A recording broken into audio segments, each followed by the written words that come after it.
You guys, let's get started. Thank you for being here today. I'm Danielle. You guys know me, but just in case people watching at home or at their desk don't know me, I'm Danielle. Thanks for coming to the Employee Wellness class. We'll do this every week on Wednesday at 1 o'clock. I'm sorry, 1:30 to 2. Thank you. So drop in. Totally drop in free just for employees. Topics rotate. Nina will be with us next time, and she'll be with us once a month. And you can look forward to that. And then also the first Wednesday of September will be a self-defense workshop for employees only to drop in and watch from 1 to 2. So the very first Wednesday of September, then the people at home can see. And I'll have this around. We'll send it out in emails. But this will be our employee wellness for Wednesday, September 6th. So be sure to make it. Yep, right here. Yeah. All right. Today we are going to be learning together a little bit more about mental vitality, mental imagery, and some visualization techniques. So please just get comfortable. We're going to do a lot of listening. You don't really need to see me, but just you can open your eyes, close your eyes whenever you want. You can reposition your body if you need to during any point of this. But get comfortable in the room, get comfortable in the space, and open up your mind for mental imagery and visualization. Doing a little research for you guys, so I'm learning with you more about this topic. But what I like about it is we don't always necessarily have to call something meditation to get that mindfulness benefit out of it. So for today, we're calling it more visualization or mental imagery instead of calling it meditation. So it might sound more approachable to you to try. So what is visualization? It's the practice of imagining what you want to achieve in the future. So as if it were true today. So you're thinking of a picture in your head. And I'm going to go over today all the different kinds, that we can think about, and then you'll pick one for today. But let's talk a little bit more about it. So it involves using 5 different senses. Sometimes, so you might not have to use all of them, but think of your 5 different senses that you could use while you were imagining something in your brain, in your mind, in your head. Sight, smell, touch, taste, and hearing. So the process of visualizing directs your subconscious to be aware of the end goal you have in mind. It reminds you on a consistent basis, and it trains your brain to respond as if that outcome were true in the present moment. So maybe an easy example that I can come up with is a baseball player coming up to come up to the plate. And if they really thought about it ahead of time and visualized ahead of time, maybe the night before, maybe the morning when they just woke up before the game, maybe right before they got up to the plate, they would see in their mind, in their brain, visualize them connecting the ball to the bat, the trajectory going way out over the fence and hitting a home run. And that could definitely, research shows, help them to not only hit the ball, but actually hit a home run if they're thinking about it ahead and visualizing it in their own brain before they do it. What are visualization techniques for? It can be used to motivate you to focus on something, maybe work towards a future ideal state. So it doesn't necessarily have to just be hitting a home run, right? It could be a goal that you have in mind for your own life that you'd like to focus on and work towards. It could also be used to build your self-confidence. So imagine you're having to present in front of a large audience. And as you're imagining it, instead of just being up there scared, right, you're imagining hearing the audience, hearing them applaud, hearing their reassurance. And you're likely to believe and then act in a way that would happen. So visualization can also be used as a form of mental rehearsal. Through process visualization, you increase selective attention and engage the mental pathway that helps you fine-tune the movement before you even step onto the stage. So your movements are envisioned, and in a way they're programmed to take a pre-planned action. So in this type of scenario, maybe we're envisioning a dance, or we're dancing, or we're learning choreograph, a dance routine on a stage. You're going through it in your head, what you look like on the stage, imagining each step in the order and the sequence that it's supposed to go. And then in turn, when you go to do it, it becomes second nature and it's easier.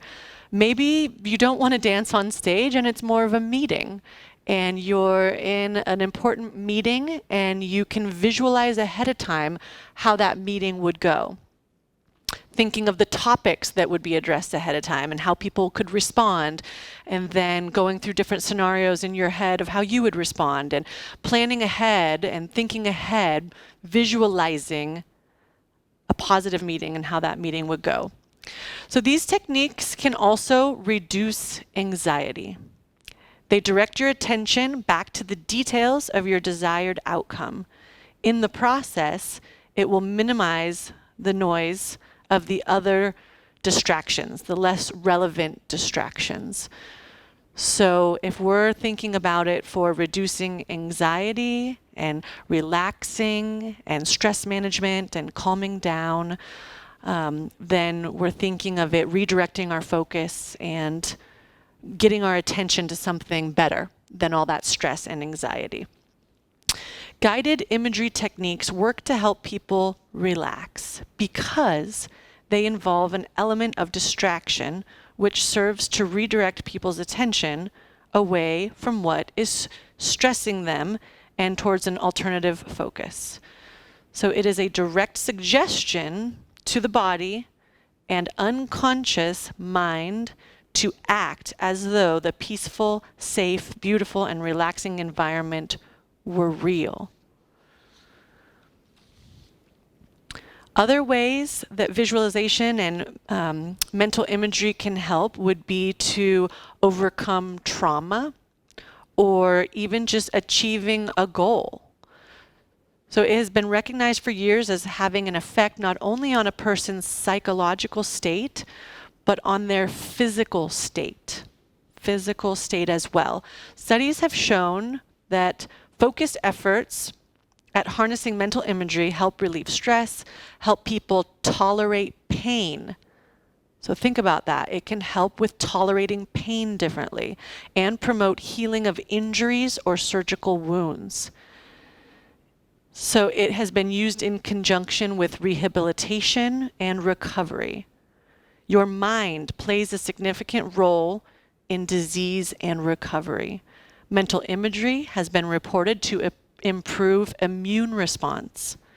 So there's some bullet points I would like to read, not only helping patients cope with pain, but even helping to speed the healing recovery process, prevent the deterioration of physical skills due to injury and immobility, increase adherence to a rehabilitation program, reduce the fear of re-injuring yourself. So that's pretty big. You can reduce your fear of re-injuring yourself. Then also help with emotions and depression. And a lot of the times that goes hand in hand with an injury. One of the best known ways of using mental imagery is to improve performance, especially things like athletics and music. So kind of like my example earlier with the baseball. It can really help improve performance in a learned skill, an athletic skill, a musical skill, something like that. Think about seeing with the mind's eyes. Seeing with the mind's eye. So what you imagine is what your intended outcome is. For a physical activity, expert performance gains in areas are strength, arm pointing capacity, range of motion, postural control, your speed, your accuracy, and your motor skills. So here's a little example I have for you. I was tossing a little toy into my daughter's crib the other night. She really wanted a toy. And right before I tossed it, I thought, oh, it might hit her. What if I hit her? And so then it didn't even make it into the crib.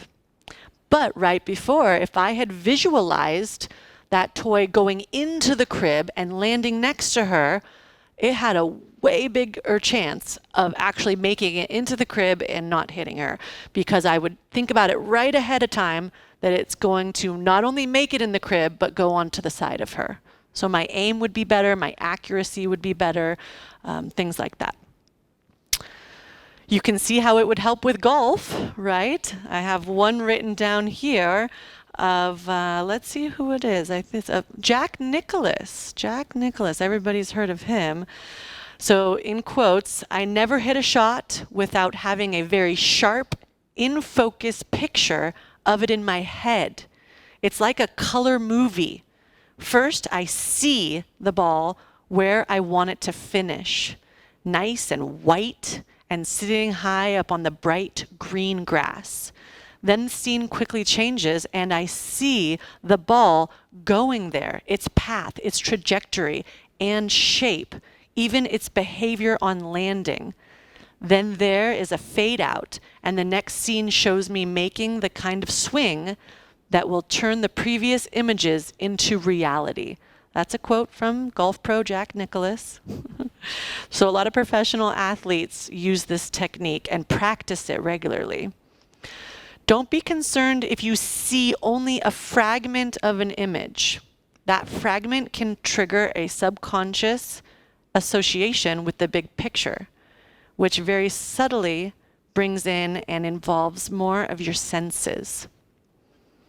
The most common misconception about mental imagery is that you must be able to visualize with great clarity and vividness to be effective.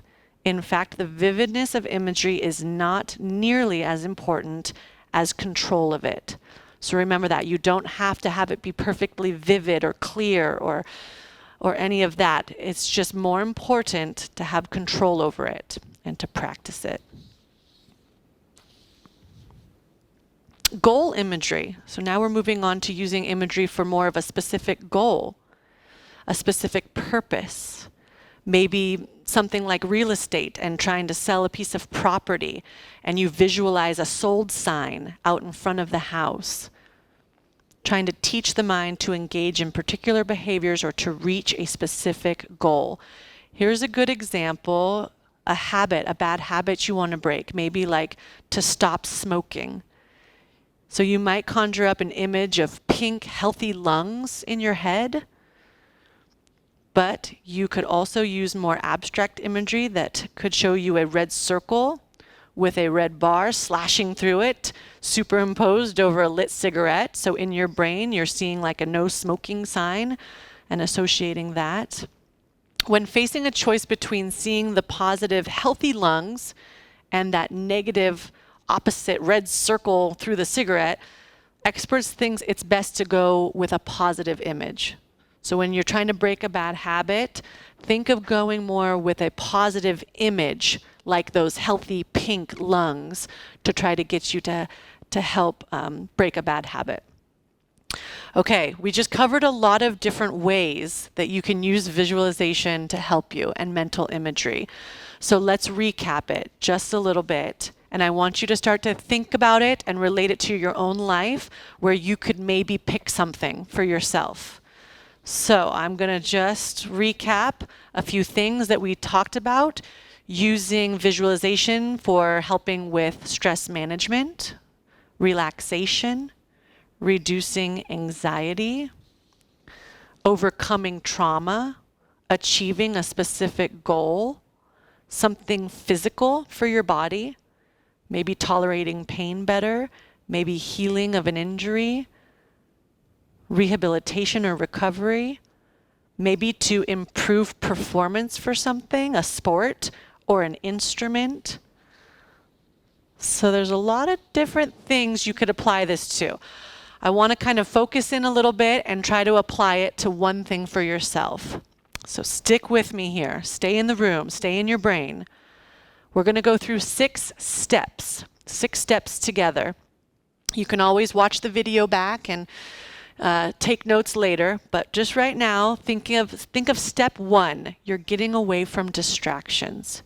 You're getting more comfortable, whether you're sitting, laying down. You're just making a conscious effort to get more comfortable in this room right now. You're going to make an effort to clear your head. You're going to force yourself to stop thinking about your list of things to do, what you're cooking for dinner. Just clear your head right now, because we're moving on to step 2. Stay with me. Step 2, focus inwardly on what you want to change or work on. So pick one thing, such as a personal problem, an injury, stress relief, your goal. Just pick one.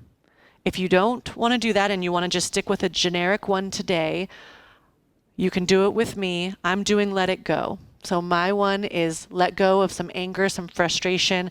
My one-liner is let it go. Danielle, let it go. So if you want to join me in that, great. If you have your own, then focus on your own.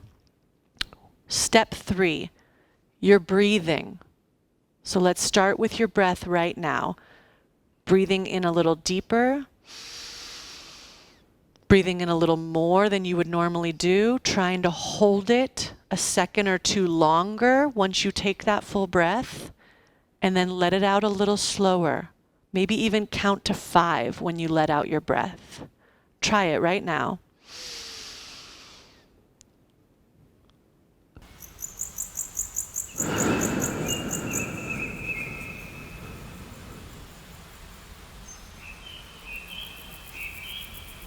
As you're breathing, as you're hearing yourself breathe and slowing your breathing down and thinking about your breathing, you're uncluttering your mind. You're getting rid of unnecessary junk.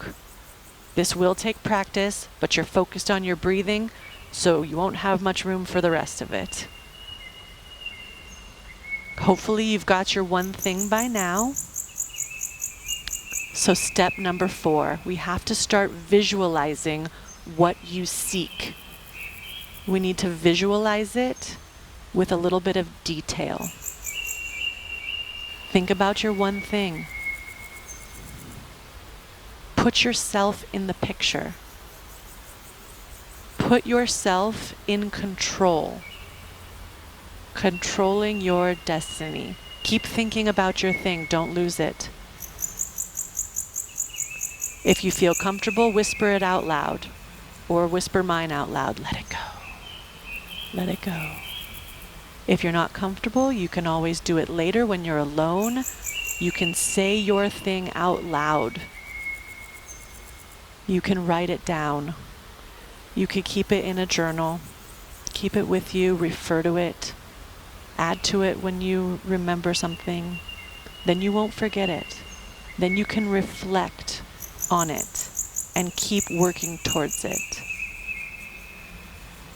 Now start to think about acting as if what you want has already arrived or happened. What would it look like? How would you carry on? How would you continue your day? How would it play out? Play it out in your head right now. Nice deep breaths.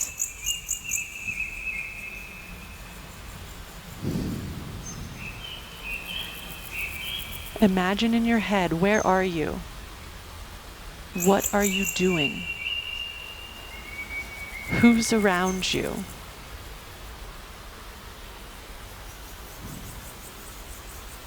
How do you feel? What smells are in the air? What tastes could be on your tongue? What are your thoughts at that moment? If you believe your thoughts, it's possible. If you don't, it's not. Step 5. Being grateful for what you now have. and for what you want to bring to yourself. Practice being at peace with your life. You can keep recording things in your journal when you need a little reminder or boost. Refer to your notes or use an index card that I gave you to write your visualizations on. So in my brain, my let it go, I'm grateful that I let it go. I'm not holding on to it anymore. It's not dragging me down. I'm not wasting my precious time and energy worrying about something that's frustrating or angering me. I let it go. When you're ready, if you would like to write down your one thing or anything about it on your index cards, please feel free. So you should have an index card with you next to you.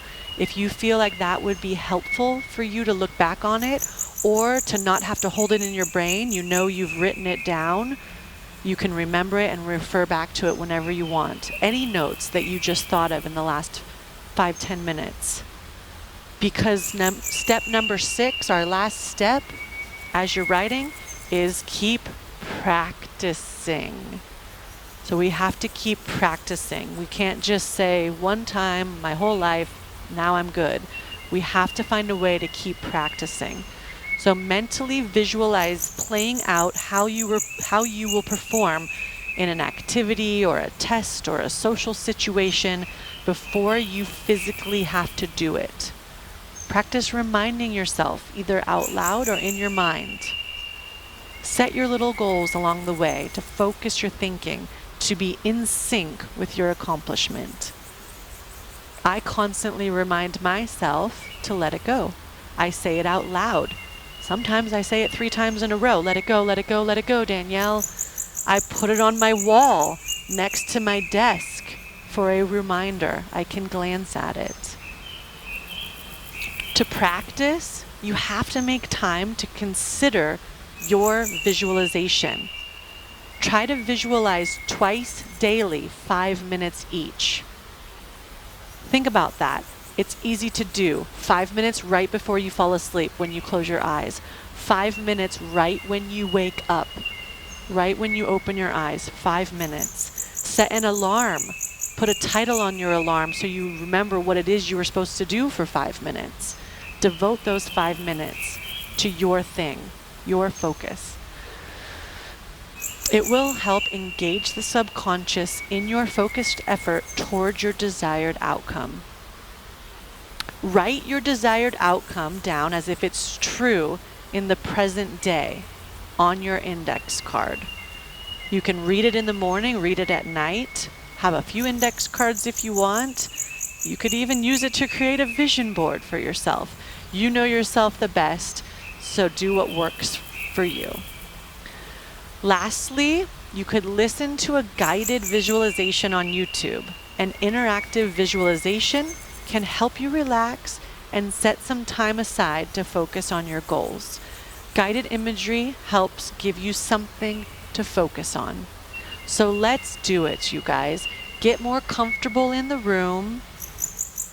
And we are going to spend our last 5 minutes listening to a nice beach 5-minute guided visualization. Get more comfortable. Begin by listening to the sound of the waves. You can close your eyes if you're comfortable. Remember your breathing.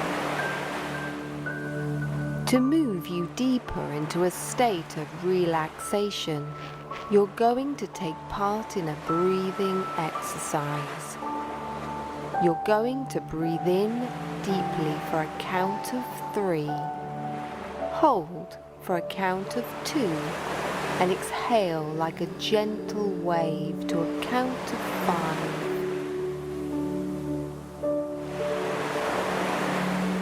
Breathing in for a count of 3. Hold for a count of 2. Exhaling for a count of 5. Continue to breathe in this way, letting each breath move you further away from daily life and bring you deeper into this little haven of peace, calmness, and tranquility.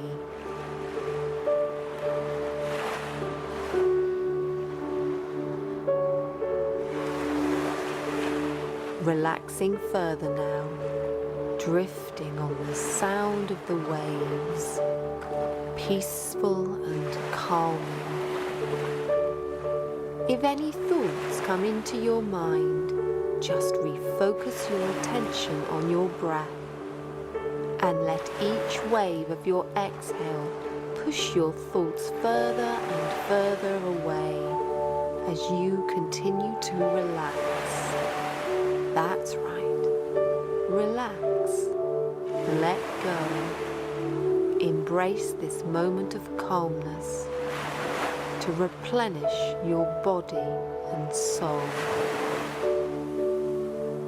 You'll now spend the next few minutes relaxing with the sound of the waves.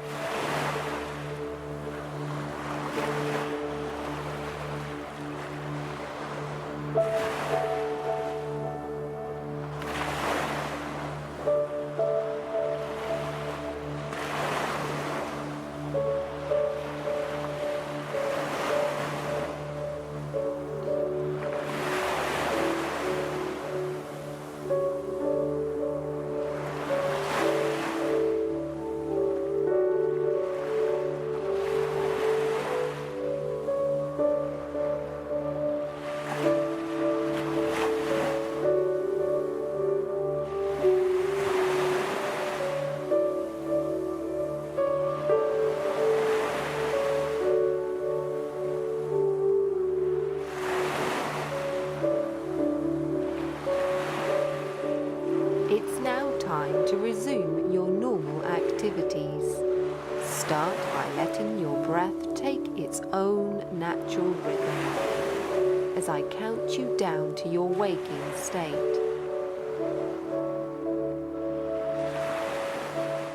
When I reach 3, you will be fully refreshed with your eyes open, ready to return to your day ahead. 1. Start to become aware of the sounds around you, the feeling of your clothes against your skin. 2. Begin to notice the sensations in your body, feeling calm and relaxed, ready to leave. Oh, sorry. This I have meditation Do Not Disturb and on. take this feeling with you throughout the day.